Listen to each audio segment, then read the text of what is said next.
All right, let me just go live. I have been avoiding this. My gosh. Transition seasons are different because it's like you have an idea of who you think you are, and then you're now in this new environment, and you have this opportunity to take what you've learned in the last season and implement it here now moving forward, but also giving yourself grace to discover the more of what God is trying to expose in the newness of this place. And I've never lived, this far away from my family.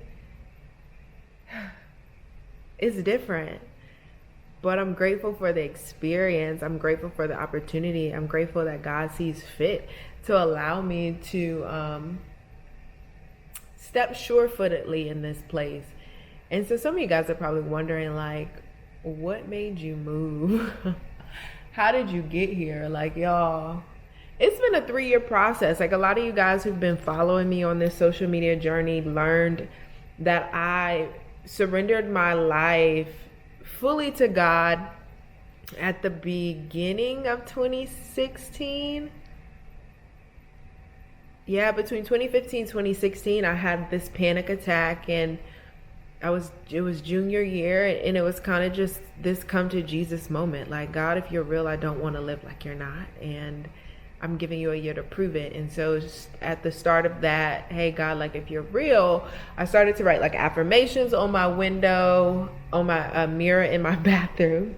I even got a prayer journal and started to like write things out. And then in the midst of that, got into a relationship and started to seek God wholeheartedly. Like, I'll never forget sitting in my senior year, first semester, and having this moment of discomfort of saying, like, guys, I don't know if I want to be a graphic designer anymore. I don't know if I want to pursue this degree in graphic design. Like, I don't know if I want to be creative director for ESPN anymore. Like, it was the start of God putting pressure on my identity and putting pressure on me to really start to ask him what he wants for me. And I'll never forget God basically saying, like, hey, you'll choose me or forge this path that I never intended for you to go down. And it's like, all right, well, I said, I'm giving you a year, and here you are. And not knowing at the time, but God was really after me in that moment, like really leaving the 99 for the one. I was very fearful, full of doubt, uncertainty. I was extremely double-minded. I was walking through the anger. I wasn't as angry as maybe I was in high school at some point, but going through that senior year and becoming the first African-American vice president for my student government at the time, and stepping in this path of justice and social justice and my voice, and graduating and then working for my university for 4 months, resigning, coming back home, then being launched into this internship, and realizing that I got into this internship before the application even closed. And it was this moment of me saying, you know what, I'm going to mark 10/29/30. I'm going to leave behind my mother, my brother, my father, my sister's land for the sake of becoming who God is telling me I am to be, And so forsaking the familiar to follow a God that to the world makes it seem so foolish. And so getting into this internship, my relationship ending, but having this gift of faith, one of my gifts is faith. And so I learned that I can attach this idea of what I think it's supposed to look like to what God is really trying to do, and run full speed ahead. But that's the beauty of the Lord, is he'll use where you are in your immaturity to get you to the place of maturity where you'll actually be okay with surrendering the next piece, or you'll actually be okay with the course correction.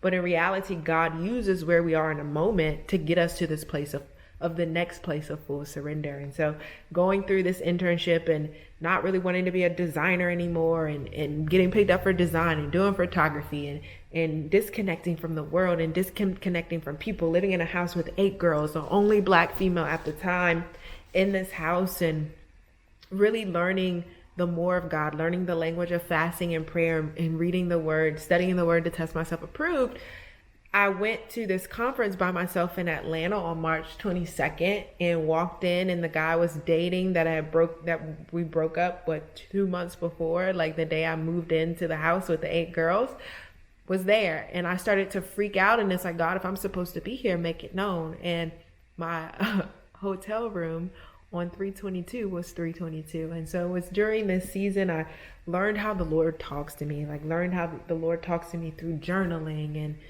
through songs and conversations and numbers.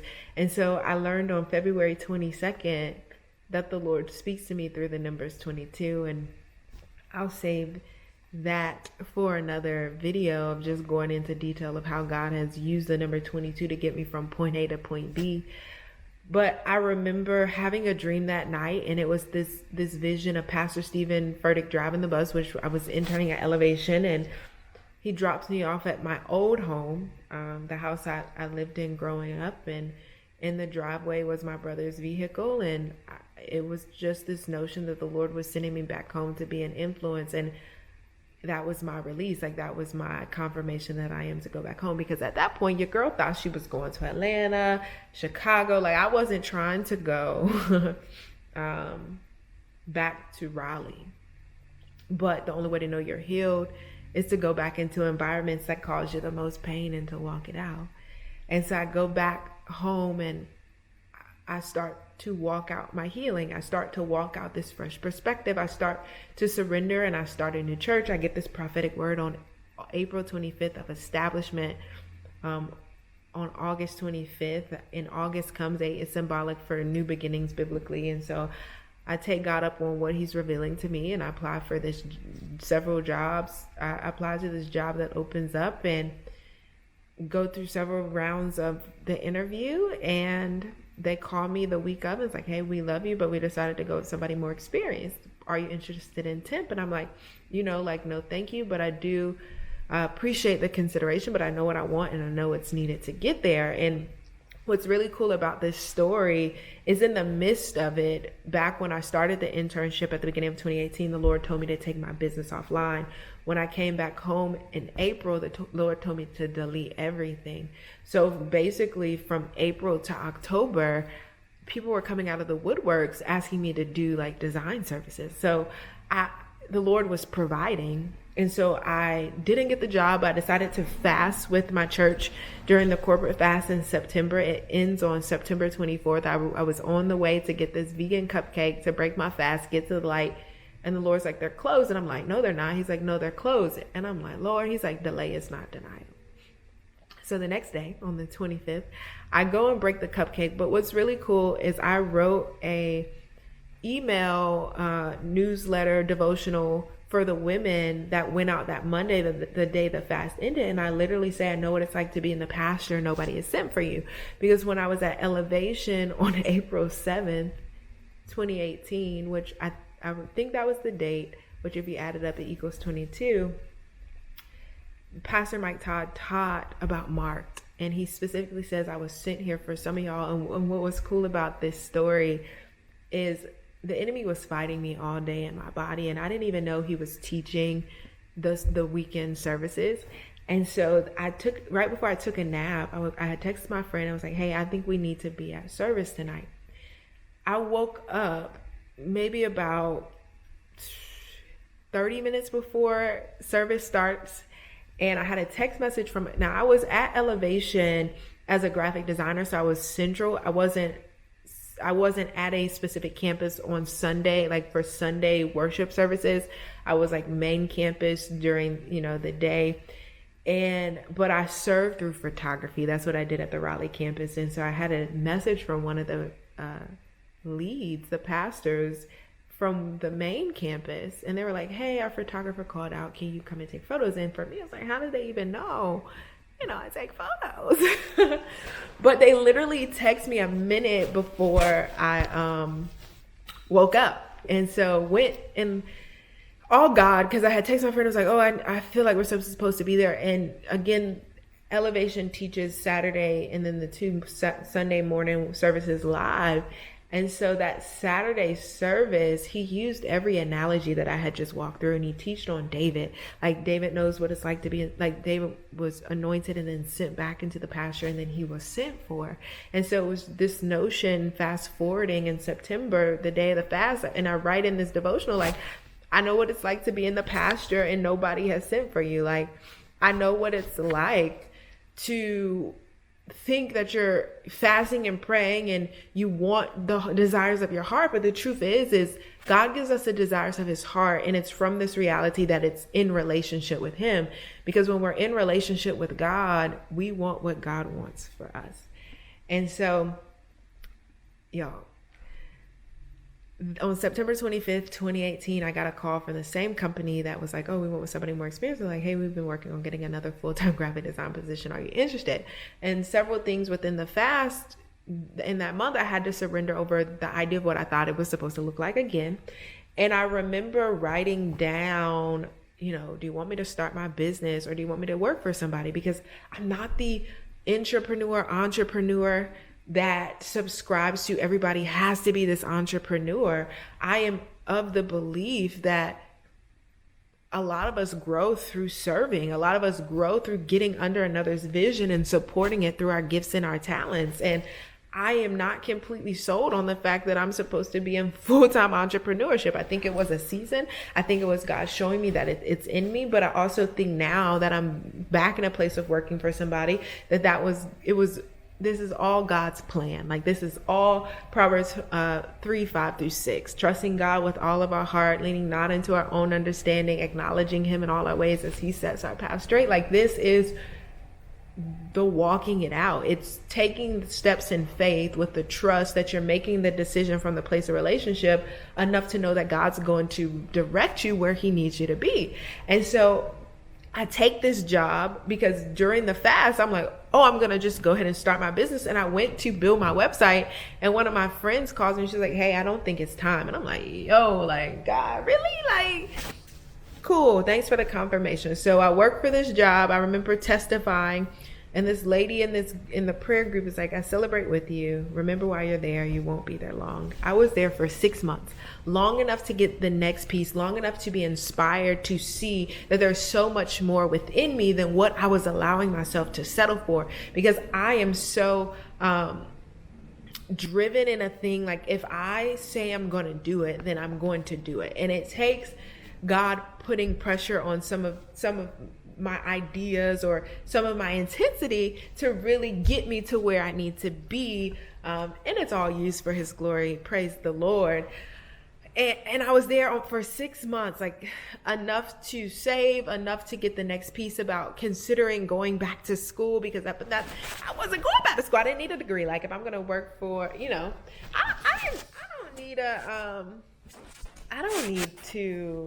don't need a degree. Like, I don't need another degree. I don't need a master's. Like, what is that? Like, why would I need that? So learned during this job that there's so much more within me, that I have this. The elevation taught me the importance of healing and stepping into my voice, and that I was so much more than design, that my identity was birthed out of brokenness, and God was writing this story within me to set me free, but also set others around me free. And then going back home was walking out this healing, was learning submission, was learning honor, was learning serving, was learning the magnitude of my giftings when it's submitted to a church. Then working for this job was showing me that there's so much more within me than the boxes that I keep placing myself in. There's so much more within you than the boxes that you keep placing yourself in. And I'll never forget learning in that season of working at this company that I had an SAT score that could have got me into all but one of the top universities in the United States, but nobody ever told me that.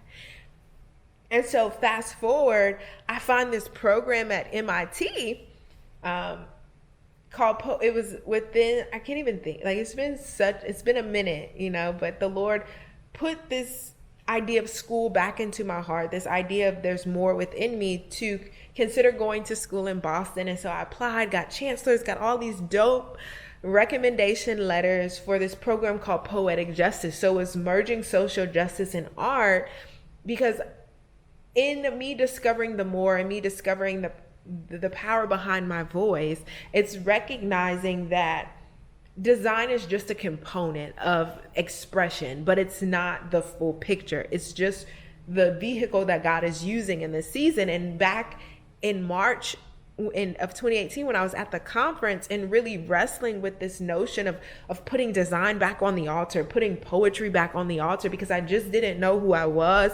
That was at the beginning of coming into my identity. This woman prophesies to me and says that design is just the vehicle. And so here we are. And I can say, like, design is just the vehicle. The camera is just the vehicle. It's just different ways to express the uniqueness and the authenticity of my voice and the capacity in which God needs to use it in that moment. And so here we are, and I'm applying to MIT, and I'm gonna get in, and here comes 2020. Nobody sees this pandemic, and I don't get in. But in the midst of the pandemic, so from the April 2019 to August 8th, October 8th, which was cool because I started working October 8th of 2018, didn't realize that I was launching my business full time a year later on the same day. So God really answered both prayers. And it was like, well, you could have applied and got another job. Like, y'all, I apply to other jobs. I got one of my friends to do my resume. And she's like, girl, out of all the resumes I work with, like, there's nothing else that I could do. And it was in that moment of her speaking that I realized that God is just not going to open the door within the design agency. He's calling me to pioneer space for now. There's a grace to pioneer space. And it's like, yo, I launched a business at the start of a pandemic, and I sustained for 2 years, long enough to mark off some goals that I wanted to do financially. And it was just so humbling and so refreshing to see how before I got the job in 2018, I connected with this woman, and then 6 months later, when they let me go from this job, this woman came back, and she was my first client to pay a significant amount of money that I wasn't used to charging for my services. And so here we go. You go through this season of obedience, a season of doing what you think God is telling you to do. It doesn't make sense logically. But you have all of these pieces, all of these confirmations, all of these prayers, all of these prophetic words that speak to the nature and the heart of the Lord, because we decided to walk out our healing, because God decided to free us from things like anxiety. Like, I was freed from the spirit of fear December 2nd of 2017 at a wedding.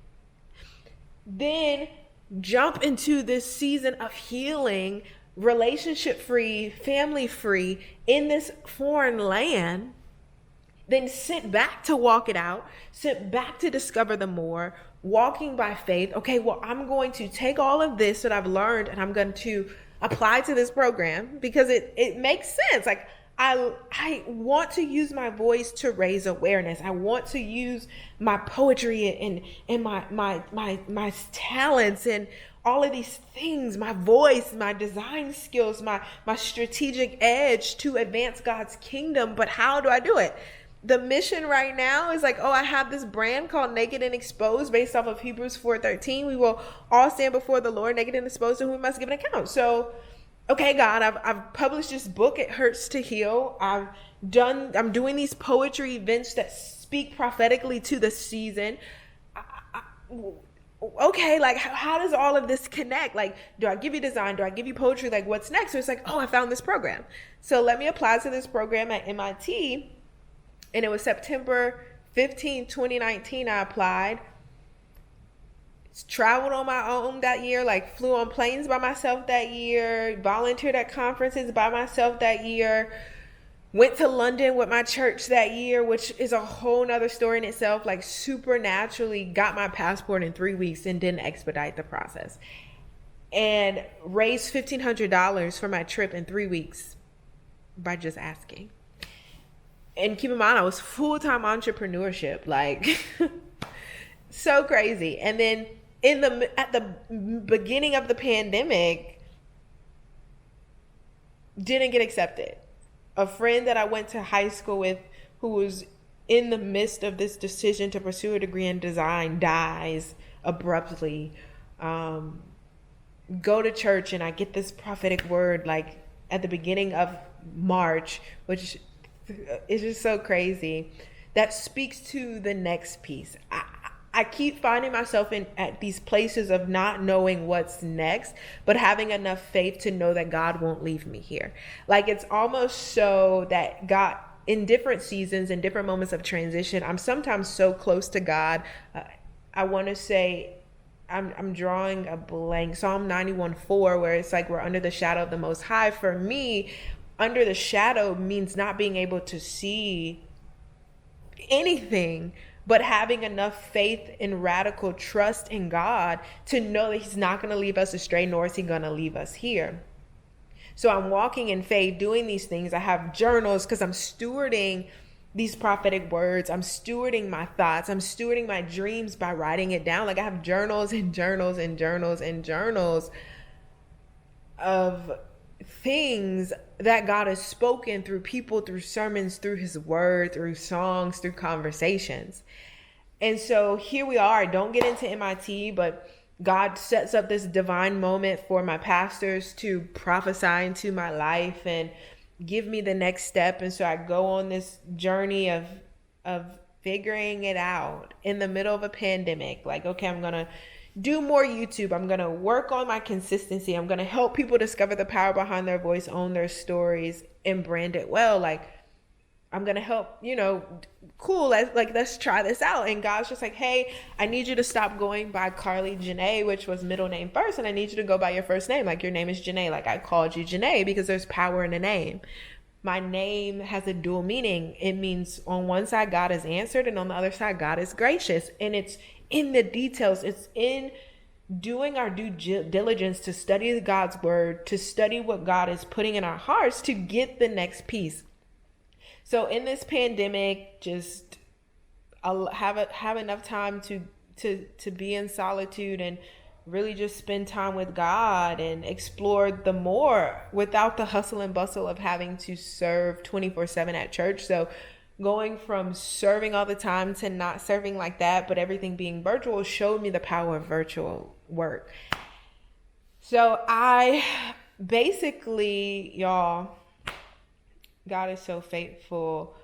After, during the pandemic, George Floyd dies, Ahmaud Arbery dies, Breonna Taylor dies, and there's this stirring within me to get back in the seat of using my voice to raise a social cause. Because for so long I have been dormant. I haven't talked about social justice issues since I graduated from college. It was almost like God was shielding me from it, but now there was this new burning passion to really speak forth. And it's this notion that this country was built off of a perverted doctrine, and it's going to take the church to come together to see true healing and unity in this nation and in this country. And I was getting asked to pray and speak and do poems at different protests and prayer walks. And I remember sitting there in June or July, and just having this moment of, I should be a lawyer. But a lot of people don't know, and you wouldn't know this. I wanted to be a lawyer at some point. I actually interned at a law firm for 2 summers at the freshman and sophomore year of college, and junior year, my mom calls and she's like, yeah, I just feel like you're supposed to be a lawyer. So again, me stewarding these conversations, me stewarding these moments allows me to kind of see these full circle moments and understand how God speaks and how God gets me to the next place. So I called my mom and oh, I'm going to be a lawyer. I want to be a lawyer. And she's like, oh, I support this. I'm like, no. You're supposed to tell me no. You're supposed to tell me no, girl. And so call my aunt who is a lawyer, and we have this conversation, tells me what I can do, talk to my elder. She tells me what to do. I go to church. This is Friday, Saturday, Sunday. I go to church. My pastor gets back on the mic, y'all, after praying. And it's like, I don't understand why we don't have lawyers in this house. And at this point, I'm like, bruh, what? You just, okay, God, cool. So that night I scheduled to take the LSAT, and I start to have the conversations, and every time I got ready to take the LSAT or really got into study, I would physically feel sick. And because of the pandemic, there was a lot of leniency and they completely put the whole test online. So I was actually able to push the test back until 2022. But when I say I would go to study or have these practice exams, like I would get dizzy, have acid reflux, like my body was fighting against it. And so I was able to recognize, okay, God, like, what is happening? What are you trying to say? Like, what is going on for me to pay attention to?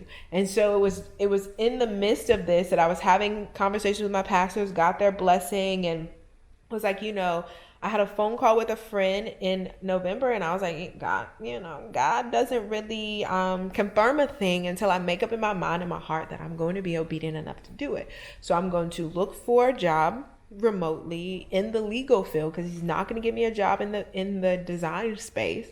I'm going to look for a job in the legal field, move to Texas, get residency, apply to law school, and then go on about my business, because I wanted to go to UTA.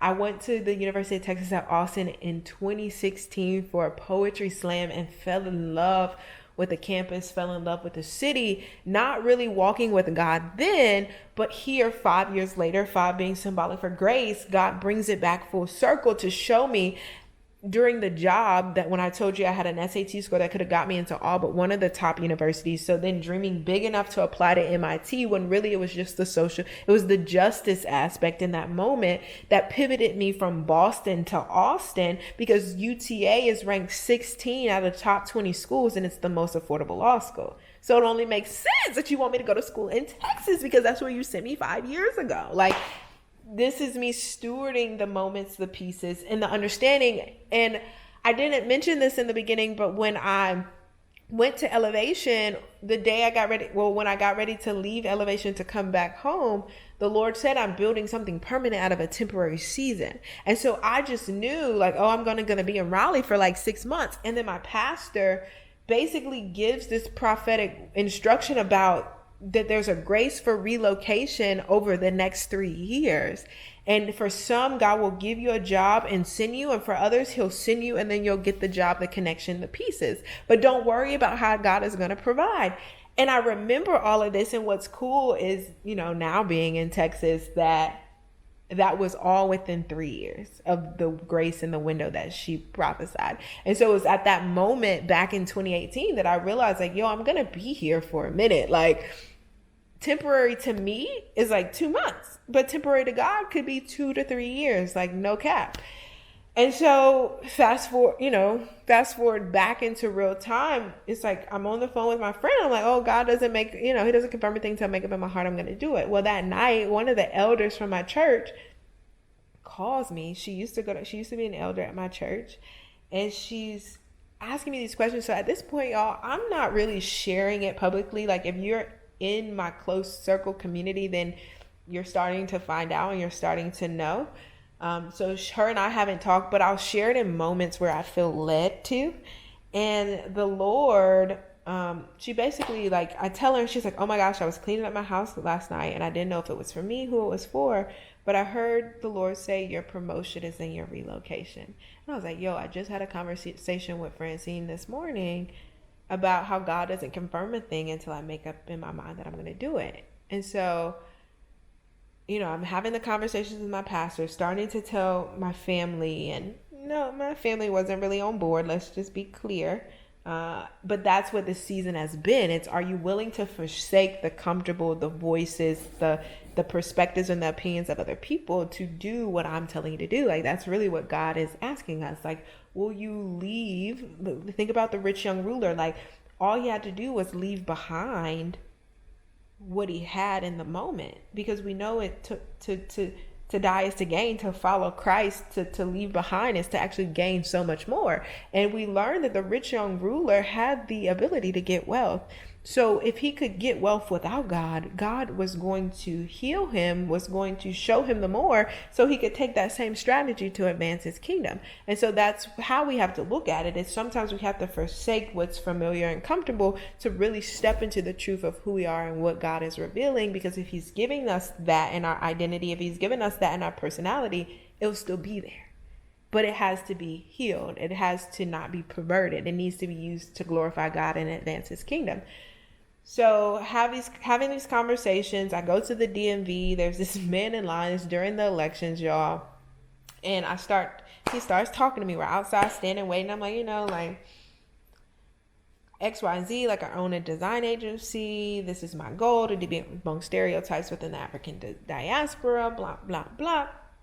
Then fast forward, and he's asking me, I'm like, I'm going to go to school for law. It's like, I know it's weird, but if you understand, then, it makes a lot of sense if you knew the journey of faith that I was on with the Lord. And he's like, so where are you looking to go to school? I'm like, University of Texas at Austin. And he's like, so this is your first time away from home? I'm like, yes, sir. He's like, you're going to move down there and get residency? And at that point, I'm like, just had a conversation with my friend a week and a half ago. And you literally say the very thing that I say in the conversation. And he's like, you're going to do great. Give me a hug. I'm cheering you on. The one thing I admire about you is that you have a plan. And I'm like, yo, this is Mark 10:29-30 manifested. Like, this is God literally giving me back a father, in the sense of no person has the ability to be 100% of what we need. Like, no, only God can be, but God uses people to give us what we need in a moment. And in that moment, he allowed this man to be a father, because a father gives identity, purpose, identity, provision, and protection. And so he used this man to be a father to confirm and affirm that I was hearing the voice of the Lord. Fast forward a little bit later in the week, and I'm on the phone with my friend who had just had her heart surgery. And that was one of the promises of the Lord. And I'll save that story for another day. But we're on the phone and we haven't talked. She doesn't know about Texas and these type of things. And I start to tell her after about an hour of being on the phone, and she starts to squeal like, oh my gosh. And I'm like, what? She's like, Janae, I know you'll believe me, but God woke me up at 3:00 in the morning and said that you would be in Texas soon, and says the exact city that I'm in. At that point, I'm like, all right, Lord, I hear you. So I pay to get my resume redone to reflect more of the analytical side. And I can't make this up, y'all. The day I submit my resume, I get a call from one of my chancellors from my university asking me if I want to be a part of the team, one of the press team for the governor. And I'm like, is it remote? She's like, I don't know, but I can give your information and allow them to call. So one of the points calls me, and I tell him what's going on. And he's like, just send me what you have, and I'll at least get your name at the table. Though this didn't progress to anything, God said in that moment, I'm putting your name on the hearts and the mouths of those that can get you to where I need you to be. Sometimes God will use people to get you to where you need to be. Joseph, that's Joseph's story. So a week later, I get my official resume back. I'm on Clubhouse. I'm, bouncing from Clubhouse to Instagram, and I see that there's this job opening for this remote legal assistant position within a law firm, a Black female-owned law firm. And what's cool is I came across the firm about earlier in 2020, and I didn't think nothing of it, because at that point I wasn't considering law. So I submit my resume, make it to the next round, get a call back. So remember I told you I got my first prophetic word April 25th of 2018, that I would be established by August 25th of 2018, and then September 25th of 2018 I got the job. Well, my interview for this job was January 25th, 2021 at 5:00 with 5 women, and I was 25 at the time.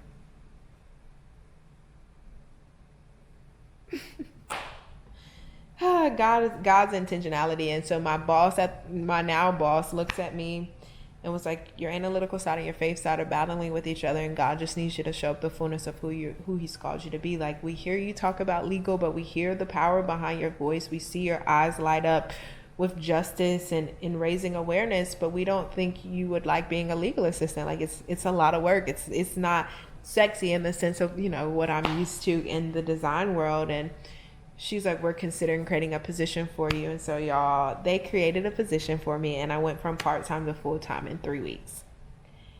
And it was what I needed to solidify my first ever apartment and to move halfway across the country to Texas off of a thought, off of faith, off of this stewardship of words and documentation and prophetic instruction and insight of what God was calling me to do. So I'm in Texas. I'm not pursuing a degree in law anymore. I surrendered that back over to the Lord. I have no clue what's next. I'm back in this transition period, this transition season. I don't know what tomorrow looks like. I don't. But I am going to document this journey. Even though I'm bucking up against it, my flesh is like, no, I just want to be by myself. I want to be secretive. But the truth is, nothing about my life is secretive completely, because you need an example of somebody who's walking in faith.